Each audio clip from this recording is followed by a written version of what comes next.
Nakasuhan ng Commission on Elections ang ilang opisyal ng barangay na naglabas umano ng napakaraming barangay certificates para sa mass transfer ng voter registration.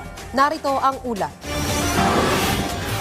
Posibleng makasuhan ng Commission on Elections ang mga barangay officials na naglabas umano ng napakaraming barangay certificate para sa mass transfer ng voter registration mula Taguig papuntang Makati City. Ayon kay COMELEC Chairman George Erwin Garcia, karamihan kasi sa kanila mga botante sa EMBO barangays na ayaw mawala ang benepisyo ng Makati City sa kanila. Yung iba naglipat talaga. Ang madami doon ay nanggaling sa 10 barangays.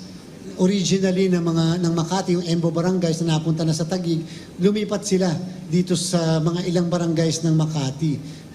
At ang lagi nilang binibigay na dahilan upang magpatuloy yung kanilang benepisyo daw.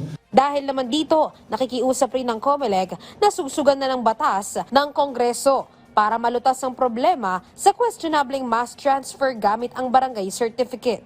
Pakiusapan ng Kongreso na maipasa ang isang batas na kung saan ipagbabawal ang barangay certification bilang ebidensya ng residency doon sa lugar na yan.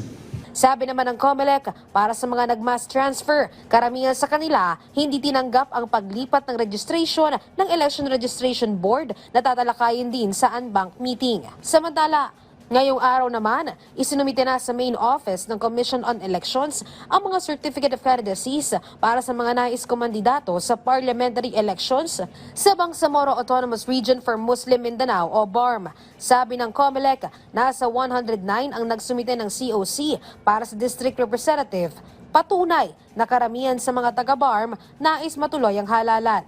Pero sakali naman anyang maisabatas na hindi talaga matuloy ang parliamentary election sa BARM, posibleng mapawalang bisa ang mga isinumiteng COC sa COMELEC.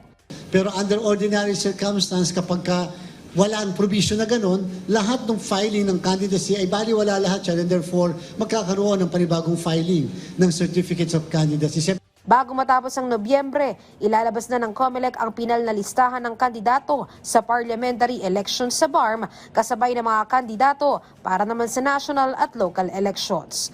Luisa Erispe para sa Pambansang TV sa Bagong Pilipinas.